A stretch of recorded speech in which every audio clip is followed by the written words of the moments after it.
because I forgot to start recording last year and I did the same thing again this year, as always. So we're going to go ahead and get started. And again, feel free if you have any questions about any of the program, feel free to put into the chat either to myself or to Nyla. She will be here to also answer any questions, and then we can have a Q&A at the end if need be. So let me go ahead and share my screen. I'm not going to take up too much of your night. This will definitely not go an hour. I know you guys have to cook dinner, take care of your sick children. And the reason I know they're sick is because at every class Nyla and I have gone to recently, every single kid is coughing and snot is just pouring out of their nose. Oh, and as parents, if you guys could put in headphones in case your kids or younger children are around, we will be going through the program and I will use some body part language. So just don't want your younger children that you have to overhearing this while I go through. All right, so here's our puberty and reproductive health program. So this program, I sort of break it up into two parts. So the beginning part of puberty, we just sort of cover very general basics to puberty, big changes they'll see, and especially with hygiene. That's a really big part. As somebody who goes to a lot of fifth grade classrooms, we know that body odor is beginning. So I really try to stress good hygiene through a lot of this. And then the second part is the reproductive health. So first we just go through just very generally what puberty actually is to make sure they understand that word. Puberty is a word that's thrown around a lot. We see it in movies, TV shows. A lot of times the kids, they hear that word, but they don't always know exactly what it means. They just know it's this big, scary, bad thing. So we just go very generally what puberty is and how it begins. So I let them know puberty does actually begin in your brain. It's a release of hormones, and those hormones trigger the changes that we now know as puberty. So, what changes do we see? So, I go through all of these, take some time to really discuss why they happen. And biggest theme I do during this program that I emphasize and all the educators do is that every single one of these changes that occurs in their bodies is normal. I want to make sure these kids leave this program feeling like, okay, this is going to happen. It's okay. There's nothing scary about it and there's nothing bad about it. I want to make sure these kids feel as comfortable in their own skin and their own bodies as I possibly can in the 45 minutes to hour that I see them. So we go through, talk about getting taller.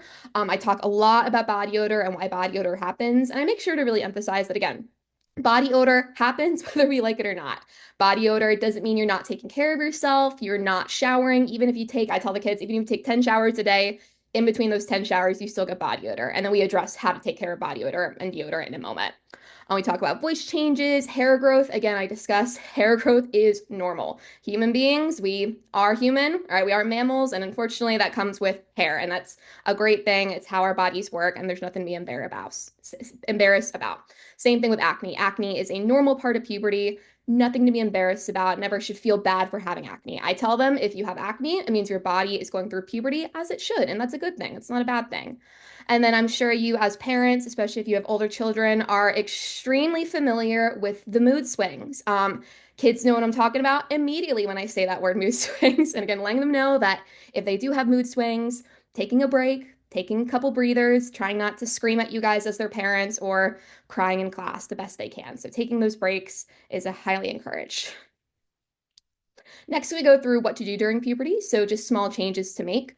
So number one, I tell them for things like acne, they can start taking care of their skin, such as things like washing their face, using things like sunscreen in the summer. But I do tell them that acne during the teenage years is stubborn. All right, I remember when I was in high school and middle school, I think my mom bought me every single product they sold at the grocery store, and nothing did it except time and getting older. So I tell them the same thing. Don't do anything extreme. Don't be popping their zits because we don't want to have all that scarring. But I do tell them that acne is okay. It happens. And you could wash your face, you could use all these treatments, but sometimes it just doesn't always go away. And big part is just giving it time. Next, I just do really briefly discuss for girls that another part of their body will be growing. Their breasts will start to be growing and developing. And at that time, it may be time to start wearing a bra. I always tell them wear something comfortable. Do not wear something that's super uncomfortable, tight, or expensive. It is a crime with how expensive bras currently are in this economy. So I tell them simple sports bra, one that's comfortable and that fits well, is perfectly adequate. So feel free to make that a fun shopping trip with your daughters. Next up with shaving, I always tell them shaving is completely up to them. I know some people do not shave. I know some people don't shave for religious or cultural reasons. So I always tell them that shaving is completely optional and completely up to them. If they want to shave, make sure they do it with parental supervision. So I tell the kids tonight after this talk, don't go and take your parents' razor. I don't want any razor accidents. But I do tell them if they want to shave, it is completely on their own terms. I talk a lot about deodorant. Like I said, Nyla and I do go to a lot of elementary and middle schools. And that smell of deodorant, unfortunately, wafts through the hallway, hits the nose really hard. So I spend a lot of time making sure they know that deodorant is a must, wearing deodorant every single day of the week, trying not to forget. I always tell them if you feel like you're one of those people that forgets, put an extra stick in your backpack. So you as parents, if you know your kid is starting to use deodorant, definitely recommend getting a second one to keep in their backpack on the days they forget or before they go to gym class or before sports. I know I always kept one in my locker when I was in middle and high school, and it came in handy on many occasions. I still keep one in my work purse to this day because you never know in those days you forget. So definitely encouraging if your child after this talk, taking them to the grocery store, letting them pick out the scent that they want because there's a whole aisle devoted to deodorants now. Like we need that many scents currently. So deodorant, I can spend a lot of time on. Just brushing teeth, just telling them, making sure to brush twice a day, not only for dental hygiene, but for breath as well. And then showering, keeping up with bathing, hygiene, using water and soap, whether it's a bath or a shower. So at this point, I switch over to the reproductive systems for both males and females. So I do, again, this talk is for both the boys and the girls at the same time. And I do encourage this part. I really do think it's so important that they get this information from us, from a scientific background, because this is a science-based program. I think it's great that they learn this because unfortunately, with kids and phones and devices to this day, we don't want the kids going onto Google and Googling things when they're way too young. So this part is really great. So they're getting it from us. And again, we treat this from an education and scientific approach. So I just briefly talk about, so what we do is we go through the reproductive system for both males and females. And first we cover the reproductive cells for making kids one day, if that was something they wanted to do as adults. And to just let every parent know, during this lesson, we do not cover sexual intercourse in any way, shape, or form. I know that is a topic that parents want to do on their own terms, and we are 100% on board with that. So, do nowhere in this program do we cover sexual intercourse. We don't even hint at it. And if a student ever does insinuate or bring it up, we immediately tell them, we say, hey, that's a great question. I don't want to make them feel bad. I say, the great question. That's a better question for maybe a parent at home. And then you guys as parents, if you want to address that topic, completely we encourage it. If not, if you say, hey, you know what, wait a little bit, ask me again in a year or two, that's okay. It's completely on your terms as the parents and as the families. We understand that. So just want to let every parent know if that was what you were wondering. Okay, so we start out with the female reproductive system first. So we always just do fun little trivia questions to kind of get the kids involved, get them engaged, especially if they're so mortified and awkward they can't even raise their hands. This makes it nice and simple for them. So females born by the time they start puberty around 300,000 egg cells. Okay.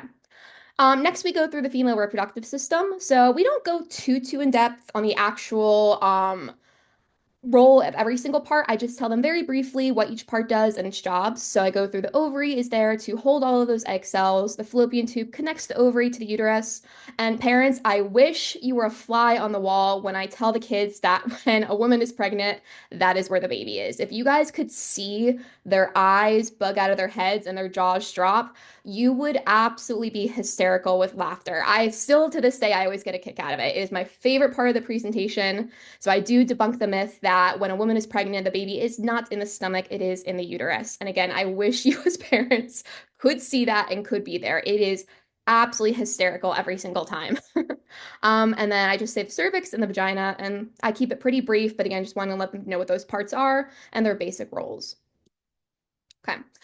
Next, I go through menstruation. So what I do is I go through basically what menstruation is and why it happens. And I think it is really important to address the why, just so they're not so scared and they think, oh, what's wrong with me? Why is this happening? So I just tell them that they're kids, they are getting older, and what happens to them for the girls is that when they do reach puberty, some things happen to them that do not happen to the boys. This process called menstruation. So basically, one of those eggs leaves that ovary once a month, hangs out here in the fallopian tube. And the reason to do this is our bodies are preparing itself for if we do decide to become pregnant when we are older, when we are adults. So that's the way I word it, exactly like that. I don't add anything else. And then I do say that if a woman is not pregnant that month, which is pretty much every month, the uterus sheds that inner lining, and that is what a period is.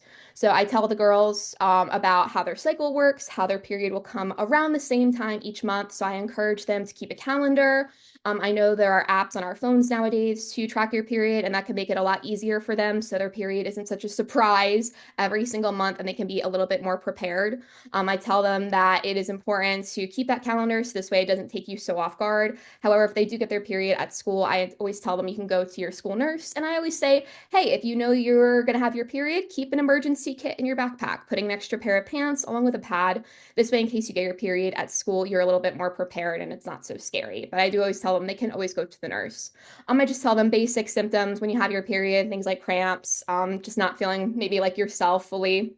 And then I always tell the boys to make sure they do respect the girls in their classes because those periods are not fun. And if you guys have ever seen those videos of men trying on those machines that simulate period cramps, they unfortunately turn into big babies every time. So I always tell them, make sure we are showing respect. We're not making it a funny, haha topic or trying to embarrass anybody. It's a part of life. It's a part of going through puberty, and it is all perfectly normal. All right, next we go through the male reproductive system, just like before. Again, I really don't spend too much time going through each of these parts. We give these kids so much information in a 45-minute block, so I try not to go through too in depth. I don't want to confuse anybody or go through anything crazy. So I just go through a few select parts. My favorite part that I always like to tell is that during puberty for boys, instead of themselves being born with egg cells like girls are, they do produce sperm cells. And then I do a fun little trivia of how many sperm cells are made each month. And my favorite part, again, is their reaction after I tell them the answer. Again, if you guys would see their eyes bug out of their head, I crack up every single time without fail. All right, and then I do tell them that during puberty, obviously that is a lot of sperm cells their bodies make. So during the night, their bodies may have nocturnal emissions, what we all will call like a wet dream. So I just tell them that sometimes you may wake up, you may notice there's something on your pajamas or your sheets or your underwear, just may have meant you have a nocturnal emission, and that's just your body getting rid of some of those old sperm cells, and that's something you have no control over. Again, I don't want any kid going through puberty being scared of their body or confused of their body. So I do like to cover this just so they are a little bit more prepared. And my favorite part when I cover this slide and explain what it is, I'll hear a couple of boys mutter to their friends, so that's what that is. And again, internally, I am hysterical every single time. All right, so next we just cover fertilization. Again, I do not go into sexual intercourse in any way, shape, or form. I just say the reason we learn about this, the reason we go through puberty is because if adults do want to have a kid one day, again, I emphasize if they do, you need these cells to do it. So I say the sperm cell meets the egg cell, attaches to the uterus, and grows into that baby for about 9 months. And now here's where the questions come in because I'm telling you guys, the most common questions I get, I would say about 99% of the questions I get during puberty is about babies. These kids are so fascinated by pregnancy. So the most common questions I get are, how does the baby move? How does the baby breathe? They'll ask like what a C-section is. They'll ask like, oh, why do women get weird cravings? I get that one all the time. So 99% of the questions are about pregnancy. They really are fascinated and their minds are just like blown by this part. So again, talk just basically those 9 months. They do a lot of growing in a short amount of time. I'll explain the umbilical cord. That's how they get food and oxygen, all that good stuff. And then I always just briefly, again, just talk about, well, having a baby is hard work. So when you get home today, if you know someone who's had a baby, give them a big hug. So moms who are on currently, if you get a big hug from your child that day, you're welcome. You guys worked really hard for it and you earned it. And then I end the program with twins because if we didn't cover this, I would get a question about twins every single time. So I just explain what twins are, why twins happen, the differences between identical and fraternal. So one half of the questions I get are just generally about pregnancy, and the other half of the questions I get are about twins. Again, they're so fascinated by pregnancy and the idea of twins and triplets. So that's where a lot of the bulk of the questions come from, which is very, very funny to me. So, and then that is it. So then we take time for questions. I try to take time, I would say about 10 to 15 minutes to answer as many questions as I can. It really depends on the class with how many questions I get. Some days I'm answering questions every single minute of that 15. Some days I have no questions at all because they're so feeling awkward and nervous. So it really depends on the class of how many questions we get. And then again, if there are questions that are maybe just a little bit too high for this kid, their age group, that's when I do say, oh, it's a great question. That's a better question for a parent at home. So especially when it does come to questions about sexual intercourse, that's how I direct them with that. So that is the program, how we go through. A lot of the things I said, that's exactly how I teach it. Obviously, I go more in depth for the kids, but that's exactly what I do during this presentation. So nothing too crazy. And again, like I said, it's better for them to hear it from us, from people who have, I've taught this so many times. I've taught this to literally a fraction of the Lehigh Valley. So a lot of these kids know me from doing the puberty program in fifth grade. So that's the way I approach it. And again, it's better to hear it from us than the kids running onto Google. And at the end of this presentation, the one thing that I do always say is that if they do have questions that they didn't ask, or a question pops in their head later, to ask another adult. So I encourage them to ask their teachers at school, their school nurse, or you guys as parents at home. I do not want these kids immediately going onto the bus, turning to the kids saying, "Oh, what was that? What was that?" And then bringing up all these things and asking the older kids who unfortunately aren't as well versed in teaching puberty, or again, running to their iPads and computers and phones and immediately Googling some of the parts and terminology that we discussed today.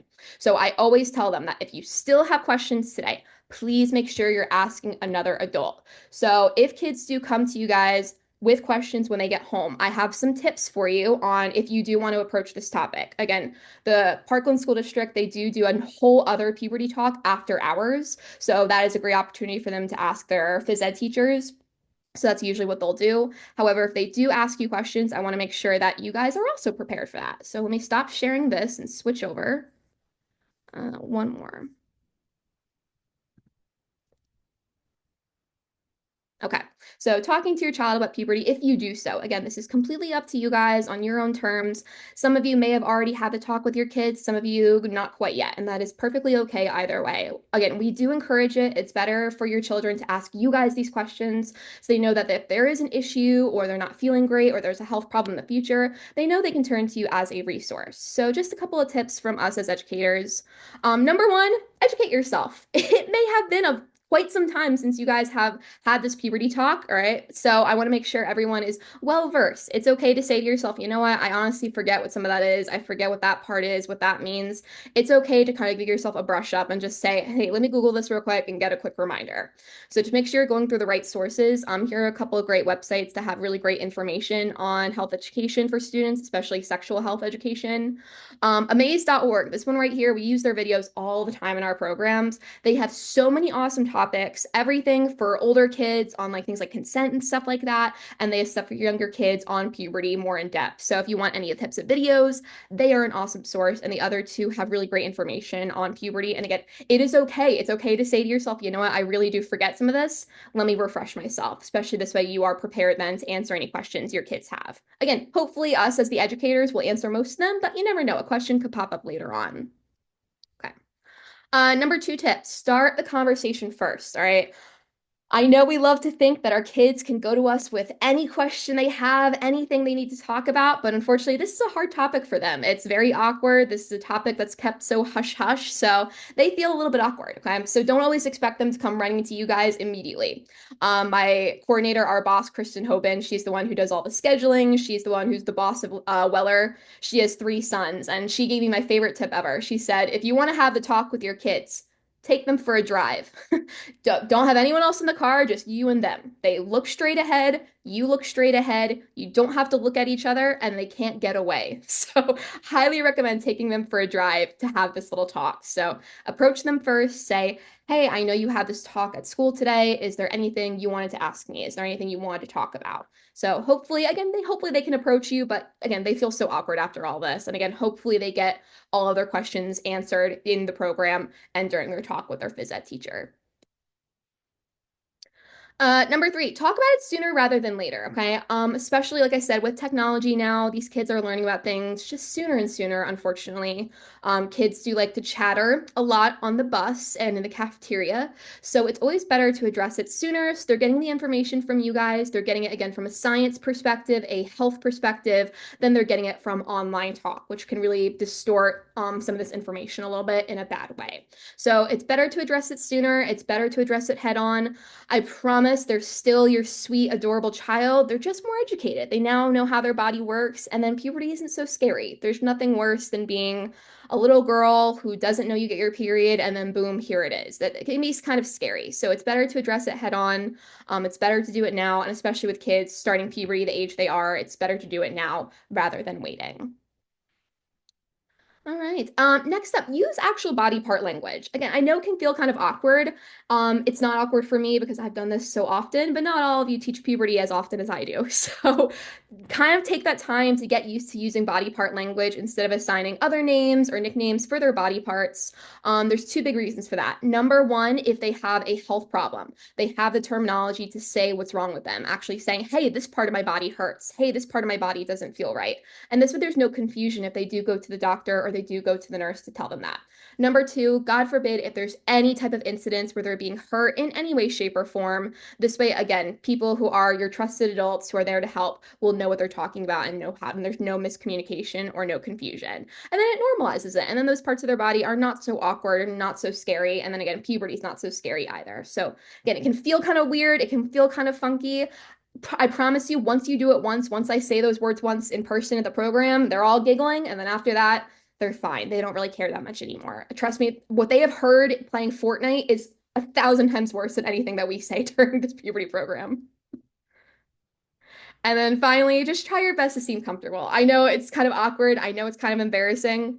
I've been doing this for a while, and Nyla was joking that nothing seems to faze me anymore. And that is true. I have heard it all when it comes to puberty, but you guys haven't. I understand that. So just try your best. It can feel a little bit uncomfortable. It can feel kind of awkward, especially if they're giggly and they're very much mortified. But just try your best to take those breaths. Remind yourself that, again, this is health education. This is science. And that's the way that I approach it. And then hopefully the kids will view it in that way too. So it won't be so embarrassing. It won't be so mortifying. And then they can go to you guys when they have questions and when they want to be curious and they want to find things out instead of going to the internet or going to their friends on the bus. So just try your best. Again, take a couple minutes, take a breather before you have to if need be, and then get the giggles out.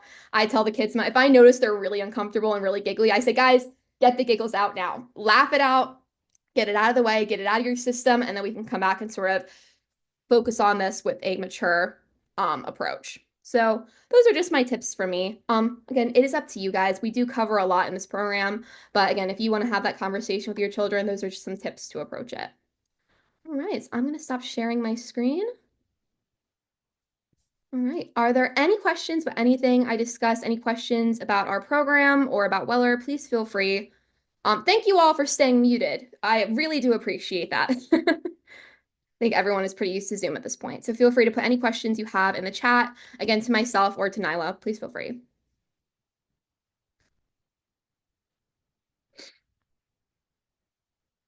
Oh, and one more thing. For our program, we do send opt-out forms to Parkland and they will send them all to you guys as parents. So if after this presentation you're like, no, I do not want my child to see that, that is totally up to you. You are absolutely able to sign that opt-out form and then they can always just see the presentation from their health education teachers. So it's completely optional.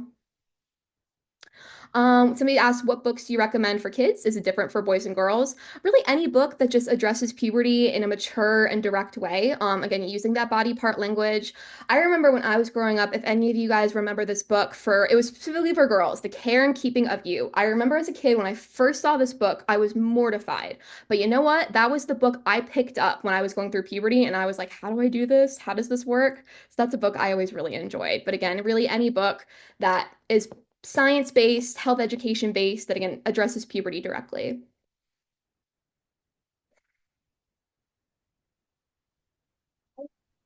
Just a little piece of advice on the book. So there are a lot of good books out Hey, there. Kristen, it's a little bit hard to hear you. You may want to get a little bit closer to your mic. Sorry, hold on, because I'm not. This is here. Hold on. Everyone, this is Kristen Tobin, our program coordinator. She's the one who does all the scheduling for Weller, who keeps us in line. Yeah, right. Fantastic. Can you hear me now? Yeah, that's a lot better. Okay, yeah, sorry, I didn't open my laptop. Yeah, about books. So books are awesome. Make sure that you read it first Yeah. because they may come to you with questions. You can try to read it together, but I think a really great way is to just kind of leave it for them, kind of like, oh, I got you something, it's in your room or whatever, because they may be a lot more comfortable just looking at it on their own first. And they may come to you with questions afterwards. They may not. They may not look at it that week. They may not look at it that year. But I feel the same way as you, Maggie. I don't remember the book, but I know I had a book. And, my sister and I would pour over this book and try to figure everything out. I don't know that I ever talked to my mother about it, but I do know that I referred back to it, right, as a kid. So just making it available. Yeah, and obviously there's lots of choices out there. So just kind of take the time to read them, read the reviews, and yeah, that's my advice on books. Any other questions we can answer? Please feel free. There was a question of when is this actually happening in the schools? So on the permission slips, do they say the date that the program is going to be? I can answer this question from the Parkland side of things. As soon as this presentation is over, we'll send the recorded version out with also the list of all 9 schools and the dates and times that LVHN will be at the building, as well as when the nurse or gym teacher will do a continuation on hygiene with your students in a boy and girl separate setting. So you will have that information maybe in the next 2 to 3 days whenever we get this recording.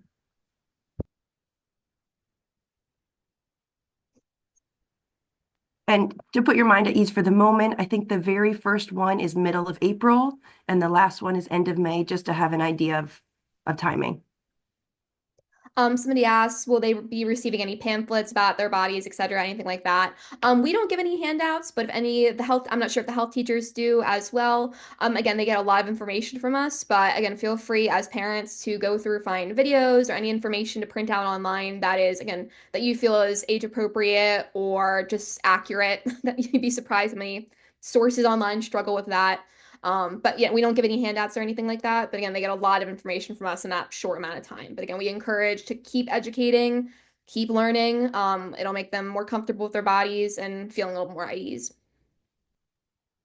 I got a question of can they also find out information about what the school is going to be presenting as a continuation? I'll Or the continuation is only hygiene based, and then there's an open Q&A about hygiene. So no other content or topics will be discussed.